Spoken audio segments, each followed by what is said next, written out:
नमस्कार दोस्तों। Mains master series में आपका स्वागत है। आज का हमारा टॉपिक है आर्टिफिशियल इंटेलिजेंस यानी कि कृत्रिम बुद्धिमत्ता। इसे आप जीएस पेपर 3rd में रख सकते हैं। क्या है ये कृत्रिम बुद्धिमत्ता, इसे ज़रा समझते हैं। देखिए, इंसानों की जो बुद्धिमत्ता होती है उसका मतलब ये है कि इंसान कोई भी फैसला लेते हैं सोच समझ कर लेते हैं, उनका दिमाग उस हिसाब से काम करता है। इसको कहते हैं कि इंसानी बुद्धिमत्ता है, उस हिसाब से वो फैसला ले रहा है। अगर ऐसा हो कि मशीनें इंसान की तरह सोचना शुरू करें, फैसला लेने लगें, तो इसे कहेंगे कृत्रिम तरीके से बनाई गई बुद्धिमत्ता। नेचुरली नहीं था, उसे हमने बनाया। कंप्यूटर में कोई मशीन है या कंप्यूटर है, उनके अंदर ऐसी क्षमता हम डाल दें कि वो खुद मानव के जैसे निर्णय लेने लगें। सिंपल इसको कहेंगे कृत्रिम बुद्धिमत्ता। आगे बढ़ते हैं। देखिए इसमें क्या काम का है। इसमें क्या होता है कि मशीन लर्निंग भी शामिल होता है। मशीन लर्निंग का क्या मतलब होता है, तो फिर से हम पहले खुद पे अपने सीखें कि जैसे हम इंसान कैसे सीखते हैं। इंसान अपने अनुभव से सीखता है, अपनी गलतियों भी से भी सीखता है। जैसे अगर हम कोई क्वेश्चन बार बार गलत कर रहे हैं तो हमें अनुभव होता है कि किसी खास तरह की गलती है, वो उसकी कमी की वजह से हम ये गलती कर रहे हैं। वो कमी दूर कर लेते हैं। कोई टॉपिक नहीं समझ में आ रहा था, पढ़ लेते हैं, फिर क्वेश्चन सही हो जाता है। ये ऐसे बहुत सारी चीज़ें हैं। उसी तरह से जब मशीनें भी अपने अनुभव से सीखने लगें तो उसे कहेंगे मशीन लर्निंग। उसे क्या कहेंगे? मशीन लर्निंग कहेंगे। और कृत्रिम बुद्धिमत्ता में ये चीज़ शामिल होती है कि मशीनें अपनी अनुभव से सीखती हैं। उसमें अब मानव के हस्तक्षेप की ज़रूरत नहीं होती। मशीन ने कुछ किया, उससे एक एक्सपीरियंस हुआ और उससे खुद ही खुद मशीन सीख गई कि हाँ आगे क्या करना है। ठीक है। अब देखिए, क्वेश्चन जब बने तो यहाँ से प्रश्न पूछे जाने की संभावना काफ़ी ज़्यादा है कि इसका महत्व क्या है, इससे संबंधित चुनौतियाँ क्या हैं, ये सारी चीज़ें। सबसे पहले हम महत्व की बात करते हैं। अगर ऐसा हो जाए कि मशीनें खुद ही फैसला कर रही हैं, खुद ही अपने हिसाब से निर्णय लेके काम कर रही हैं, तो कैसे, मतलब उसका फ़ायदा क्या होगा। अगर आपने रोबोट मूवी देखी हो तो उसमें एक सीन है कि रोबोट खुद ही बहुत सारे रोबोट तैयार कर लेता है, आपने देखा होगा। ऐसे ही अगर मशीनें खुद काम करने लगें अपने तरीके से, तो जितने भी हैवी इंडस्ट्रीज़ हैं जहाँ पे बहुत सारे लोगों की ज़रूरत होती है, बहुत मेहनत की ज़रूरत होती है, उसकी सारी भौतिक सीमाएं समाप्त हो जाएंगी। एक बार मशीन को आपने चार्ज कर दिया, जो भी उसकी ज़रूरत थी वो आपने कर दिया, काम पे लगा दिया। अब वो लगातार काम किए जा रही हैं, काम किए जा रही हैं, न दिन न रात कुछ नहीं देखा जा रहा, काम हो रहा है। तो पूंजी और श्रम की जो सीमाएं हैं उसे समाप्त किया जा सकता है। पैसे भी कम खर्च, एक ही बार आपने खर्च कर दिया, मशीन बन गई, कृत्रिम बुद्धिमत्ता से लैस है, काम कर रही है। इसके अलावा आप देखें कि जब इस तरह की चीज़ें आने लगेंगी ना, तो डेवलपमेंट के नए नए तरीके खुलने लगेंगे। अभी शुरू में इंसान जैसे अभी प्रारंभिक अवस्था में था, खेती नहीं शुरू की, तो उस समय पहिए और ये सारी चीज़ें आविष्कार अपने आप में बड़ी चीज़ें थी। तो फिर वहाँ से हमने कुछ नया सीखा, विकास के नए तरीके आए। वहाँ से जब अभी भाप का इंजन बना तो विकास के नए आयाम खुल गए। कंप्यूटर आया तो विकास के नए आयाम खुल गए। वैसे ही जब कृत्रिम बुद्धिमत्ता आएगी तो बहुत सारे नए नए तरीके हम दिखेंगे कि ऐसे भी विकास किया जा सकता है, ये भी हो सकता है। समझ रहे हैं? इसकी क्षमता है कृत्रिम बुद्धिमत्ता में।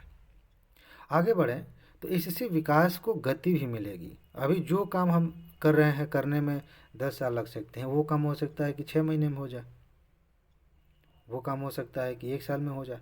तो ये सारी चीज़ें मिलेंगी। इंटेलिजेंस ऑटोमेशन का मतलब ये होता है वही कि अपने आप से चीज़ें हो रही हैं, हम ज़्यादा कुछ कर नहीं रहे हैं।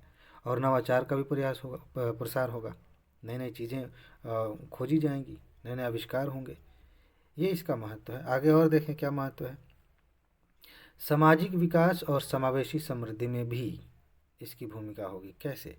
समाज की बहुत सारी ऐसी ज़रूरतें हैं जो अभी पूरी नहीं हो पा रही हैं। कृत्रिम बुद्धिमत्ता से उनका काम हम बहुत आसानी से कर सकते हैं और लोगों का समावेशन भी हम कर सकते हैं। बहुत सारे ऐसी सरकारी योजनाएं हैं जो सब तक नहीं पहुंच पाती। बहुत सारा भ्रष्टाचार है समाज में, तो सामाजिक विकास नहीं हो पाता। अगर कृत्रिम बुद्धिमत्ता आए तो बहुत जितने भी लीकेज हैं, बहुत जितनी भी कमियां हैं इस तरह की, जैसे ऑनलाइन तरीके से जो भी काम हो रहा है, उनमें भी उन्हें भी दूर किया जा सकता है। इसमें भी इसकी भूमिका है। इसके अलावा आप खुद से सोच सोच के बहुत सारे यहाँ से टॉपिक्स आप बना सकते हैं। जैसे खेती, कृषि में आप इसका इस्तेमाल कर सकते हैं। कृत्रिम बुद्धिमत्ता से आप मौसम का पूर्वानुमान लगा सकते हैं, कब आपके खेत को उर्वरक की ज़रूरत है, कीटनाशकों की ज़रूरत है, कितना पानी चाहिए, कैसी हेल्थ है मिट्टी की, ये सारी चीज़ें आप कर सकते हैं। सेहत के क्षेत्र में, स्वास्थ्य के क्षेत्र में कमाल किया जा सकता है, चाहे वो ऑपरेशन का मामला हो, दवाई बनाना हो, कुछ भी हो। बैंकिंग में भी क्रांति लाई जा सकती है, ट्रांसपेरेंसी लाई जा सकती है। तो ये आप अलग अलग डायमेंशन बना के इसका आंसर में इस्तेमाल कर सकते हैं। लेकिन सिर्फ अच्छा अच्छा नहीं है, सब बढ़िया नहीं चल रहा, इससे दिक्कत भी है, मतलब चिंताएं भी इससे जुड़ी हुई हैं, वो भी जानने लायक है, तभी तो आपका उत्तर बैलेंस होगा। देखिए चिंताएं क्या है इसमें भी, आप देखिए ये जो है ना, ये जो हमने लिखा है, जो फ़ायदे हैं ऊपर के जितने भी, उनको भी अगर आप रिवर्स कर दें, उसमें भी कुछ न कुछ ऐसा हो जाए कि ये अभी ये कमी है, इससे दिक्कत हो सकती है, तो आप चिंता वहाँ से भी निकाल सकते हैं टॉपिक कि ये चिंताएं हो सकती हैं। फिलहाल हम देखें जो मोटी मोटी बातें हैं, इतना ही याद रह जाए तो बहुत है। डाटा प्रबंधन की भी दिक्कत है हमारे यहाँ, तो अभी डाटा का कानून ही नहीं बन पा रहा है ठीक से, कई साल से लटका हुआ है बिल। तो डाटा प्रबंधन कैसा होगा? और डाटा उपनिवेशीकरण का खतरा है, ये क्या है? डाटा उपनिवेशीकरण का क्या मतलब है? मतलब ये है सिंपल, कि हमारे यहाँ बहुत सारी कंपनियां हैं जो ऑनलाइन सेवाएं दे रही हैं या डिजिटल क्षेत्र में काम कर रही हैं, वो बाहर की हैं और हमारा डाटा बाहर है। तो हमारे जो आंकड़े हैं, जो निजता संबंधी आंकड़े या किसी भी तरह के, उनका मिसयूज़ हो सकता है, क्योंकि हमारा उस पर कंट्रोल नहीं है, समझ रहा है, उस पर कब्जा है किसी और का। तो उससे कई सारी चीज़ें हैं, कई सारे खतरे उत्पन्न हो सकते हैं। तो ये डाटा प्रबंधन की एक चिंता है, एक चुनौती है। इसके अलावा निजता संबंधी चिंताएं भी हैं, कि जो हम जब कृत्रिम बुद्धिमत्ता का इस्तेमाल करके बहुत सारी चीज़ें करेंगे, उसमें हमारे निजी डाटा होंगे, उसकी परवाह कौन करेगा? अगर अगर मान लेते हैं उसका मिसयूज होता है तो हम क्या करेंगे? इसके बारे में भी चिंताएं बहुत सारी उठाई जा रही हैं। और पक्षपात की भी संभावना है, इस टेक्नोलॉजी से पक्षपात की भी संभावना है। और एक चीज़ यहाँ नहीं लिखी गई है कि वो असमानता को भी बढ़ाएगी, कुछ लोगों को ज़्यादा फ़ायदा होगा, कुछ लोगों को कम फ़ायदा होगा। और पक्षपात इस संदर्भ में भी है कि जिसके पास पैसे हैं, जिसके पास धन है, वो और ज़्यादा धनी होता जाएगा और उसके फेवर में ये टेक्नोलॉजी काम करेगी, और जिनके पास कुछ नहीं है, पैसे नहीं है, वो और पिछड़ते चले जाएंगे। तो दोनों तरह से पक्षपात हो सकता है, एक समाज असमानता के तौर पे भी और एक प्रगति के तौर पे भी, कि जो आगे है उसी को आगे और बढ़ाने में मदद करेगी। ये एक दिक्कत है। और एक समस्या ये भी है, ये छोटी मोटी समस्या नहीं है, बड़ी समस्या है। सुपर इंटेलिजेंस अगर डेवलप हो जाए तो, यानी कि जिस रोबोट ने रोबोट मूवी में खुद ही अपने आप को बना लिया था, उस तरह की चीज़ें होने लगे कि ये जो कृत्रिम बुद्धिमत्ता वाली मशीनें हैं, चाहे वो कंप्यूटर हों, चाहे रोबोट हों, चाहे ड्रोन हों, ये अपने आप को ही खुद से डिज़ाइन कर लें, अपने आप को अलग अलग तरीके से बदल दें, और ऐसा हो जाए कि फिर मानव का नियंत्रण उन पर से हट जाए। तब क्या होगा? जैसे हॉलीवुड फिल्मों में दिखाया जाता है कि इंसानी दुनिया पे खतरा उत्पन्न हो जाता है, वैसी हालत हो जाएगी। तो ये चिंता की बात है। और इस मुद्दे को, इन चिंताओं को ऐसे हल्के में नहीं लेना चाहिए। अगर हमें कृत्रिम बुद्धिमत्ता को लेके आना है, उससे फ़ायदा उठाना है, तो इन समस्याओं पर हमें ध्यान देना पड़ेगा। और ध्यान देने का सबसे बेहतर माध्यम हो सकता है कि इसका रेगुलेशन होना चाहिए। तो चलिए रेगुलेशन पे बात करते हैं। अब देखिए, पहले हम देखते हैं कि रेगुलेशन के प्रयास कितने हुए हैं। एक तो कृत्रिम बुद्धिमत्ता पे OECD एक संगठन है, organisation for economic cooperation and development. तो उन्होंने एक सिद्धांत दिया था, उसमें भी बहुत सारी चीज़ें बताई गई हैं कि कैसे इसका विनियमन होना चाहिए। इसे आप यूज़ कर सकते हैं। संयुक्त राज्य अमेरिका ने भी इस पर एक रणनीति तैयार की है, उसको भी आप मेंशन करिए कि हाँ, बड़े बड़े देश, संगठन इस दिशा में काम कर रहे हैं। इसके अलावा आप देखेंगे तो भारत ने क्या किया है कि एक राष्ट्रीय रणनीति तैयार की है, एक्चुअली नीति आयोग ने, और ऐसे 5 क्षेत्रों की पहचान की है जहाँ पर कृत्रिम बुद्धिमत्ता उपयोगी हो सकती है। ये हम अभी प्रयास कर रहे हैं इसमें, हमने अभी क्षेत्रों की पहचान की है, लेकिन यहाँ भी विनियमन अभी ढंग से नहीं हो पा रहा। इसका अभाव जो है, ये एक बड़ी कमजोरी माना जा रहा है कि जब तक विनियमन ठीक से नहीं होगा, इस पर भी हम अच्छे से काम नहीं कर पाएंगे। ये तो प्रयास की बातें हैं, इसमें और कुछ लिख सकते हैं तो बहुत बढ़िया, लेकिन आपको प्रश्न का उत्तर लिखना होता है या तो 150 शब्दों में या 250 शब्दों में। तो इतना ही पढ़ लें, इतना ही अच्छे से तैयार कर लें तो पर्याप्त है। इसमें उस समय के हिसाब से जो करंट में जो डाटा काम के मिल जाएंगे वो लिख दें तो हो जाएगा, अदरवाइज इतना भी काफ़ी है। चलिए आगे बढ़ते हैं। इसमें क्या है कि चुनौतियाँ क्या हैं, मतलब विनियमन करने के राह में क्या क्या दिक्कतें आ रही हैं कि आर्टिफिशियल इंटेलिजेंस को आप ऐसे आसानी से उनका रेगुलेशन नहीं कर सकते। सबसे बड़ी दिक्कत ये है, कहीं ऐसा ना हो जाए कि बहुत ज़्यादा विनियमन होने लगे, बहुत ज़्यादा रेगुलेशन होने लगे। एक चिंता की बात है। तो बहुत उसका जितना पोटेंशियल है, जितनी संभावना है, उतना हम लाभ नहीं ले पाएंगे। तो एक चुनौती है। और एक चुनौती ये है कि आम सहमति नहीं है। अगर विनियमन होगा तो भाई बहुत सारे संगठन ऐसे हैं जो कहते हैं कि नहीं नहीं, इस तरह से विनियमन होना चाहिए ताकि हमें लाभ हो। सरकारें कहती हैं कि हमारी राय में ऐसा होना चाहिए। और जो सिविल सोसाइटीज़ हैं, एनजीओज़ हैं, उन्हें लगता है कि ऐसे होना चाहिए। तो आम सहमति नहीं बन पा रही है कि विनियमन हो कैसे। ये एक दिक्कत है। इसके अलावा हितों का संघर्ष हो सकता है, कॉन्फ्लिक्ट ऑफ इंटरेस्ट हो सकता है। और इस बात की आशंका कि विनियामक कृत्रिम बुद्धिमत्ता का उपयोग कैसे करेंगे। कहीं ऐसा तो नहीं कि जो लोग विनियमन करने जा रहे हैं, जो रेगुलेट करेंगे, वो अपने हित को साधने में लग जाएं। जैसे सिंपल हम बात करें कि कहीं ऐसा तो नहीं है कि सरकार इसका रेगुलेशन कर रही है और सरकार को ही फ़ायदा हो रहा है, यानी कि सरकार जिस आइडियोलॉजी को प्रमोट करती है, जिस तरह के सिद्धांत उसके हैं, उसी में मतलब अपने आप को आगे बढ़ाने में, अगली बार फिर सरकार में आने में इसका इस्तेमाल हो रहा है, और जो जनता है उसका नुकसान हो रहा है। या ऐसे ही किसी और जगह पे आप लेके चलें कि कोई बड़ी कंपनी है, वो इस तरह से काम कर रही है कि उसके लेबर्स और आसपास का पर्यावरण, आम जनता, इनको नुकसान हो रहा है लेकिन कंपनी को फ़ायदा हो रहा है। तो हितों का संघर्ष भी है। अब ऐसे में विनियमन करना बड़ा कठिन हो जाता है। आगे विशेषज्ञता भी तो नहीं है। अभी अभी तो ये फील्ड अभी तो उभर रहा है। इस फील्ड में विशेषज्ञ लोगों की कमी है।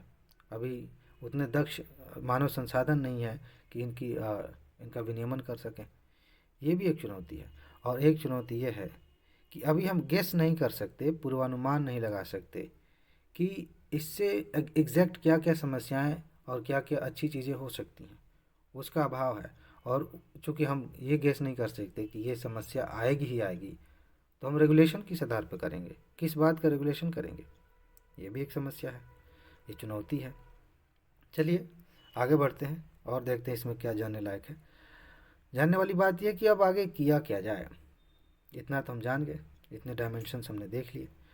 आगे करने में बस ये है कि पहले अभी जब तक नियम कानून नहीं बनते, वैसे तो ये होना चाहिए कि अलग अलग स्तर पे, कई स्तर पे, जैसे वर्ल्ड लेवल पे, फिर देशों के स्तर पर, और फिर स्थानीय ज़रूरतों के आधार पर इस तरह से नियम बनाए जाने चाहिए कि जो आर्टिफिशियल इंटेलिजेंस हैं उनका इस्तेमाल इन लेवल पर कैसे कैसे होगा, ये सबसे बढ़िया हो।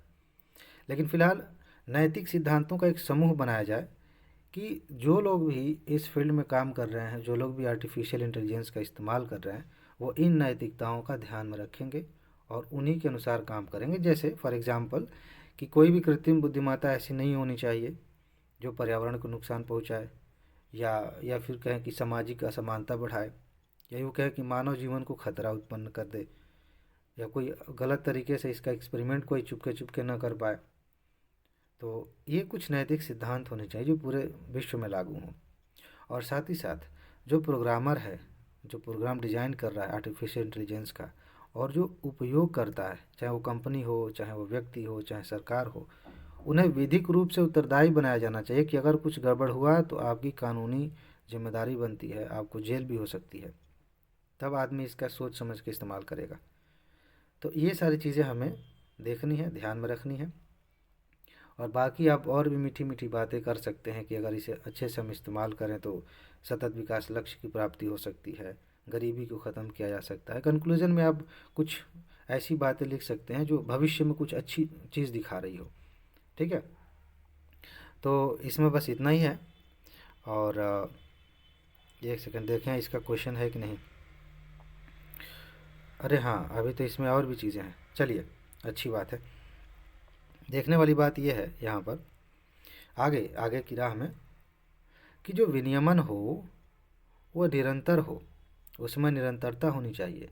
और प्रौद्योगिकी जो है वो विकास के अनुकूल होनी चाहिए। जो टेक्नोलॉजी है वो इस तरह से नहीं हो कि हमारा विकास ही पिछड़ने लगे, हम पीछे जाने लगें। तो विनियमन निरंतर लगातार होता रहे और टेक्नोलॉजी विकास के अनुरूप हो जहाँ हम जाना चाहते हैं। जैसे अभी हमने सतत विकास लक्ष्य की बात की ना, तो सतत विकास लक्ष्यों में ये सपोर्ट करे। और एक और चीज़ है, देश विशिष्ट डाटा हमें रखना होगा। इसके अपने फ़ायदे हैं, जैसे भारत का डाटा, चीन का डाटा, अमेरिका का, देशों का अलग अलग डाटा जब रखा जाएगा तो उस डाटा से जो अनुभव प्राप्त होगा, जो हम सीखेंगे कि कैसी चीज़ें काम कर रही हैं, कि इसका क्या फ़ायदा क्या नुकसान, इसका स्थान का क्या लेना देना है, कि किसी खास देश में इसका इस तरह से असर हो रहा है, इस देश में इस तरह से असर हो रहा है, तो उसी हिसाब से हम आगे इसमें वो कर सकते हैं, मतलब बेहतरी ला सकते हैं। साथ ही साथ हम क्या करें कि कार्यबल प्रशिक्षित करें ताकि इसका सही इस्तेमाल करने वाले लोग पर्याप्त रहें। ऐसा ना हो कि जैसे मशीन थमा दी गई किसी व्यक्ति को, उसे चलाना ही नहीं आता, उसका यूज़ ही नहीं करना आता, तो फिर तो नुकसान हो सकता है ना। और एक और बात जो अभी हमने डिस्कस किया था अलग तरीके से, कि स्थानीय आवश्यकताओं के अनुकूल टेक्नोलॉजी आप विकसित करिए। आप ऐसी टेक्नोलॉजी बनाइए कि अगर गांव का माहौल है, खेतों का माहौल है, तो वो वहाँ पे उसी तरह से काम करे। शहरों के लिए शहरों की ज़रूरतों के हिसाब से काम करे। जहाँ की जैसी स्थानीय आवश्यकता है उसके अनुसार जब आप टेक्नोलॉजी बनाते हैं तो विकास की संभावना बढ़ जाती है, उसका अनुकूलन बढ़ जाता है, लोग आसानी से उसे एक्सेप्ट कर लेते हैं, अडॉप्ट कर लेते हैं। तो ये सारी चीज़ें हम कह सकते हैं। अब आते हैं प्रश्न पर। प्रश्न है कि वर्तमान में कृत्रिम बुद्धिमत्ता की आवश्यकता क्यों है, बताना है आपको, और इससे संबंधित चिंताओं और उपायों का विश्लेषण करें। ये रहा आपका प्रश्न। पूरा टॉपिक फिर से एक बार पढ़िएगा, सुनिएगा और उसके बाद से इसका उत्तर लिखिए। आगे मिलते हैं अगले पार्ट में किसी और टॉपिक के साथ। तब तक के लिए नमस्कार, अपना ख्याल रखिए, अच्छे से पढ़ाई करिए।